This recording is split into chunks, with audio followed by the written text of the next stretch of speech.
Hi, everyone. I am here to welcome Amy, my dear Amy, to actually do a bit of a testimonial for coaching today. I could talk all day about it, but that's not as interesting as actually hearing from someone who has been through the coaching process and received the benefits of it.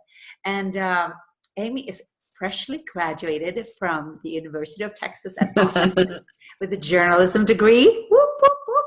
But that was long in the making, like years in the making. And I think coaching may have had something to do with you actually going and finishing. And there are many things we could talk about. But why don't you just share, and then I can prompt you. Well, just to say how I know you and I have known each other for 20 years. Yeah. And I had dropped out of college at 21 and moved to New York City and had great adventures and met Joe and did a lot of different life adventure things and personal coaching things. And but had always wanted to get back and finish up my degree, my college degree. And I was in my late 30s, early 40s at that point, and had done a couple attempts at it, but financially wasn't ready. And I was 40 and I had things I was responsible for, and I had debt, but mostly I had a lot of fear. I think you and I talked that it felt like I was trying to move this huge tanker shift that was my life. Yeah. Back in this direction. Yeah. And I just didn't know how to do it. Right. So, and you had a lot of fear, and the kind of like that cloud of confusion.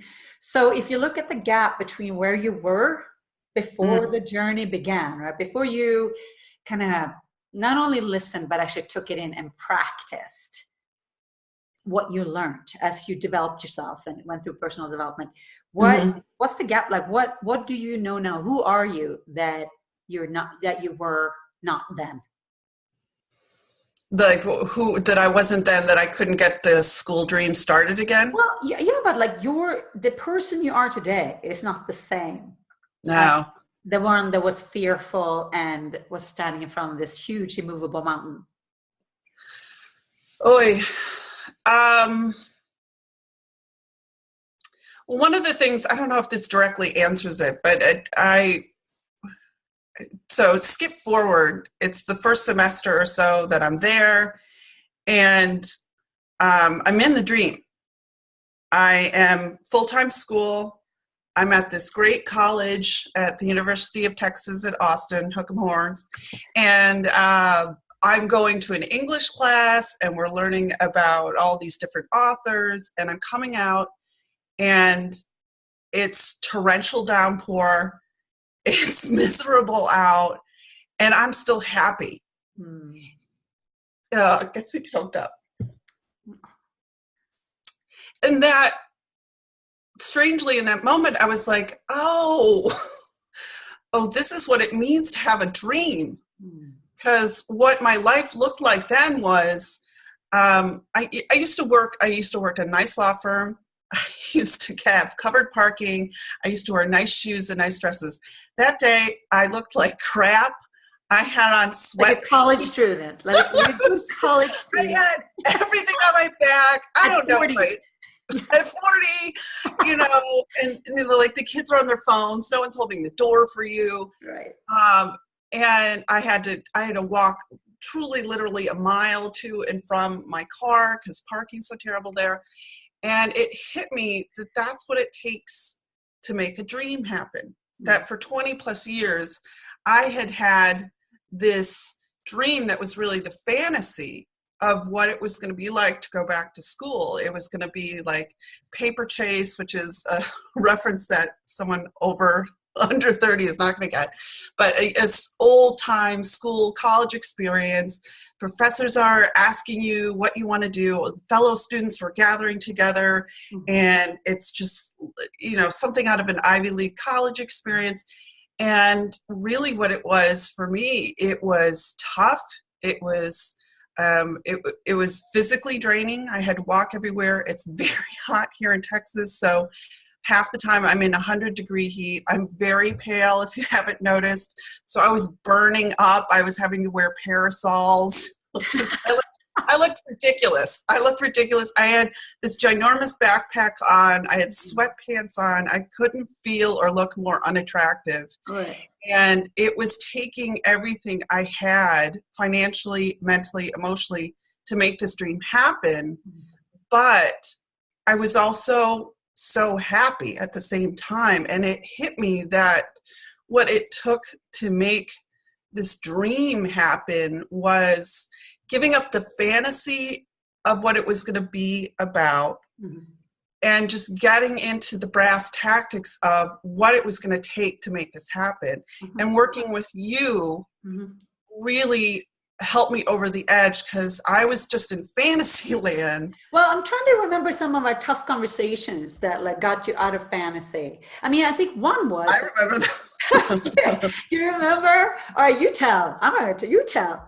Yeah, I remember, because one of the first hurdles was just reaching out to the not the bursar's office, but the admissions office. And there was this wonderful older woman who I'd had a couple conversations with, and I had taken some beginning steps, but work had just taken over and blah, blah, blah. And I was so fearful about reaching out, and working with you. It was just simple, but it seemed so insurmountable reaching out. And I had all these thoughts in my head. Oh, she's going to think I'm a flake. It's been a year. She told me to do this. I didn't do it. I can't go back. What am I going to do? And you just kept saying, Amy, call her today. I'm like, I don't want, I'm very busy. I don't know. Call her today. And because I trust you, and because I know all my worries and concerns, and but you don't understand, but all these considerations of why I can't have it. Yeah. You like calling through the crap and just going, call today. It started it going like the little train that could. And then it was, okay, that conversation opened up doors and opened up more actions. Okay, that then opened up these other things. And yeah, there were hurdles along the way that set me back. Yeah. A great friend said it one time when I was, a year and a half into the process and had so much to do and I can't. And he's like, I love him. He's like, did you think it was just going to be one worry? Like one thing? I was like, kind of. He goes, yeah, it's a million. He was in school too. And he's like, Amy, it's a million worries. Yeah. It's a million worries. And that's so true for anything we want to take on. Right. And what's so great about you is when I'm in the 4,444th worry, I can reach out to you and go, I can't, like, I'm going to stop. And you go, no, you're not. Okay, breathe. Yeah. Yeah, I've said this before about you. You're like the best boxing manager. And the bell rings, and I'm bloody, and I'm awful, and I'm like stumbling back, dazed into the corner, and I'm just done.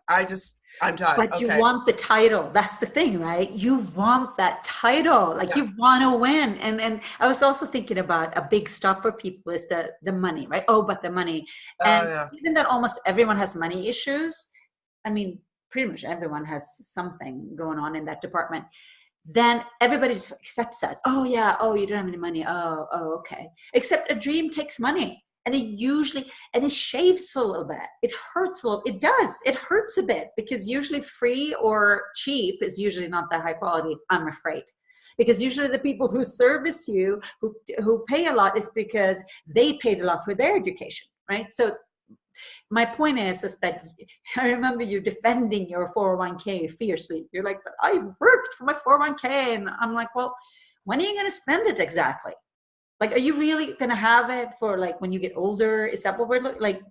What are we holding on to? And so you have it when you're older, and then you never lived your dream. And then, which forwards me, I want to hear what you have to say about that, but I just want to fast forward and just say that I think, and you tell about that because this is the most beautiful part, the fringe benefit of love. So at the same time that you wouldn't give yourself a college education in your dream field, you also, safe to say, wouldn't give yourself true love, right? There were Yeah. blockages and it just kept eluding you. And I think the development you went through landed you with your love, right? So right as you graduate, you meet the love of your life, right? Tell me how that works. Well, I just want to say to the financial thing, a friend of mine said, because I kept calling it my 401k, same friend from before, and he said, can we just stop? Can you just call that your college fund? And you spent it, and that's what it was meant for. Yeah. And it was just a rephrasing of what you said of, look, you could lose all that money because of everything that's going in the stock market. You're investing in yourself, so let it go and keep moving forward. And then, yeah, I have been working on myself, and you gave me a lot of clues to that, to cleaning up that area of my life. I'm a firm believer in, if you don't have, especially in terms of love relationships, if you don't have what you want, look to yourself. I had a lot of lady friends who get sad about it, and that's okay to have your feelings about it. I don't want to dismiss that, but definitely something I've learned from you is then take action. Feel what you're feeling, but then if this is really something you're committed to, then take action. And you had always said to me that that dating it's a full-time job, or it's at least the second part-time job. It's that one hobby you have when you're not working. Right? Like if you do every single night. Right? Yeah. Take it seriously, right? Yep. Yeah, but I worked a lot to clear away the clutter in my emotional space to be ready to meet Antonio, which is Antonio. It's so sexy. But it is. He's so sexy. But you had said to me one time in your cold hard coaching, I was struggling through, another relationship that wasn't fulfilling and wasn't what I wanted. And I kept complaining that this person, like all the guys, are emotionally unavailable. And you just kind of, in your direct, gentle Joe way, said, you might want to try on that you're emotionally unavailable. And I was like, you're not that accessible yourself, are you? It's different now. No, I'm fine. I'm great. And that really did stick with me, that, I trust you. I trust your ability. Well, you're knowing me and your ability to see things. And I had to look at that. I had to look at how, I was choosing these men and I was choosing these scenarios, and in other work I'd been doing as well to really get at what was that play for me and why this was running my life. I don't know if you wanted me to speak directly about that, or no, that's a topic for another time. Probably. We should do this again. I love this. Yeah, it brings up so many other subcategories. I know. But I think to wrap up this round, give us a little bit before and after. Before love life. Yeah, for this people who just started watching, before regarding your dream, before regarding love, before all these things that we've covered today, what was it before and what is it now? I think just to just cut to the chase, it was fantasy versus reality. And having you come on board in my life made the difference between it happening and it not happening. I get to be choked up, but it does. It's really, the fantasy is great because the fantasy gets you intrigued. It gets you, it seduces you, and that's its purpose. And then I needed you to be like, okay, that's great. That's a great fantasy. That's a great dream. Now, here are the steps to make it a reality. And then here's what you got to do. You got to go see the admissions officer. You've got to fill out these forms. You've got to have a conversation with your boss and let's figure out and tell them that you're leaving, and all the mini conversations I had to move out of my apartment. I had to on and on and on. And then all the things I had to do to work on myself in the area of love and relationships. Mm-hmm. You chose this person. Okay, it's not working out. Okay, you can't just blow this person off.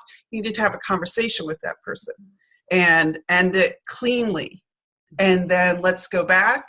I personally at the time had a therapist, and like, okay, this, and this issue came up. Why is that?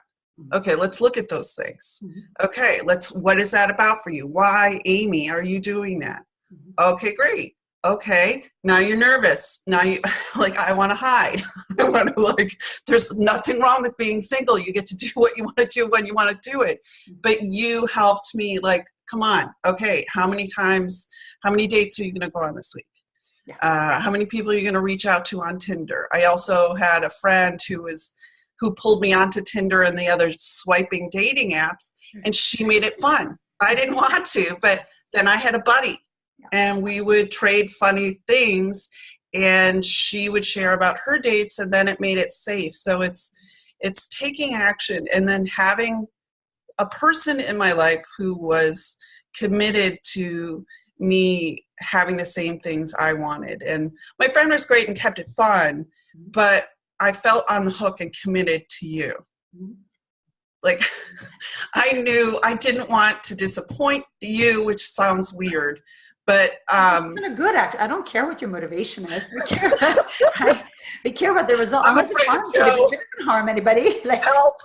Pleasing Joe is not a bad motivation. I think that is a fabulous. Frankly, like, I don't like not for my sake, for your sake, right? For your sake. Yeah, you become a proxy. Yeah. For, like, I don't want to let myself down. Mm-hmm. I want to feel great about what I've done, and. Yeah, and then, and now I have found this man who is emotionally available, is there and loving and great, is about to come through the door. Ooh. Oh. Ooh. Oh. That's so sexy. And you're all he's breaking into my home as we speak. So it's, it is great. And it does show me that you had always said that this was possible, and had kept kept the possibility alive at those times when I was ready to give up, and I was in my stuff about it, or I was making the same mistakes, or dating the same kind of person, and you're like, okay, but really, is this person really? No, let's do better. That's right. Yeah. All right. Well, on that note, anything you want to say in closing today? Hire Joe.